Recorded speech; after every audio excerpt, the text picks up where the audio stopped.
Bismillahirrahmanirrahim. Assalamualaikum warahmatullahi wabarakatuh. Alhamdulillah wassalatu wassalamu ala Rasulillah Sayyidina Muhammad ibn Abdullah wa ala alihi wa ashabihi wa man wala wa la hawla wa la quwwata illa billah, amma ba'd. Hadirin yang dimuliakan oleh Allah Subhanahu wa taala, insyaallah kita akan membahas hikayat yang ke-18, yaitu cerita tentang Dhannun al-Misri.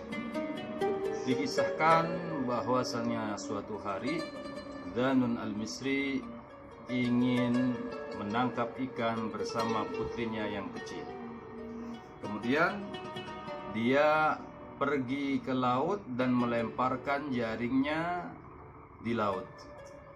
Tatkala ditarik jaringnya, ternyata ada ikan yang tertangkap oleh jaringnya. Kemudian diangkat itu ikan, kemudian ditaruh di sebuah wadah. Kemudian dilihat oleh putrinya bahwasannya ikan tersebut menggerakkan bibirnya.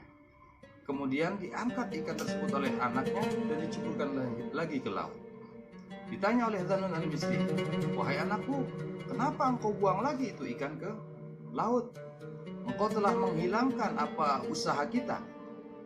Anak itu menjawab, "Aku tidak ridha, wahai ayahku, memakan makhluknya Allah yang berzikir kepada Allah Subhanahu wa taala, yang selalu menyebut nama Allah Subhanahu wa taala." Kemudian Dhannun al-Misri bertanya kepada putrinya, "Kalau begitu apa yang harus kita lakukan, wahai putriku?" Putrinya menjawab, "Wahai ayahku, sesungguhnya kita harus bertawakal kepada Allah Subhanahu wa taala, dan Allah akan memberikan semua kebutuhan kita apabila kita bertawakal kepada Allah Subhanahu wa taala."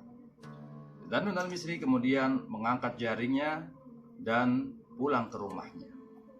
Menunggu dengan putrinya, menanti rizki dari Allah Subhanahu wa taala. Sampai sore hari Allah masih belum menurunkan rizki untuknya dan putrinya.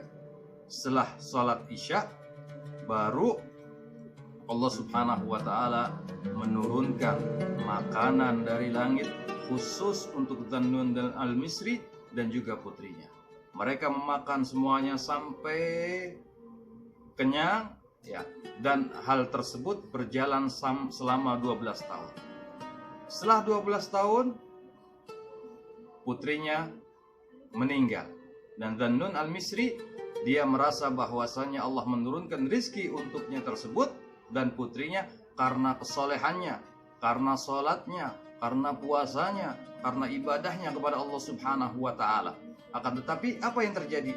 Tatkala putrinya wafat, ternyata rizki yang Allah berikan setiap malamnya selama 12 tahun tersebut terputus dan tidak Allah turunkan untuk Dhannun al-Misri sendirian. Berarti Allah menurunkan rizki tersebut berkat anaknya, anak perempuannya yang salehah. Akhirnya Dhannun al-Misri menyadari bahwasannya semua yang dia kerjakan daripada ibadah kepada Allah Subhanahu wa taala masih belum sempurna keikhlasannya kepada Allah Subhanahu wa taala, sampai akhirnya dia bertobat kepada Allah Subhanahu wa taala. Itulah seandainya kita bertawakal kepada Allah Subhanahu wa taala, semua kita serahkan kepada Allah Subhanahu wa taala. Allah Maha tahu tentang kebutuhan kita. Allah Maha tahu tentang apa yang kita hajatkan. Insyaallah dengan yakin kepada Allah Subhanahu wa taala, Allah akan memenuhi itu semuanya. Sedangkan kita keluar dari rumah untuk ikhtiar, itu adalah usaha yang diberikan pahala oleh Allah Subhanahu wa taala. Hadirin yang dimuliakan oleh Allah Subhanahu wa taala, sekian untuk saat ini. Saya mohon maaf. Wallahu muwaffiq ila aqwamit thoriq. Assalamualaikum warahmatullahi wabarakatuh.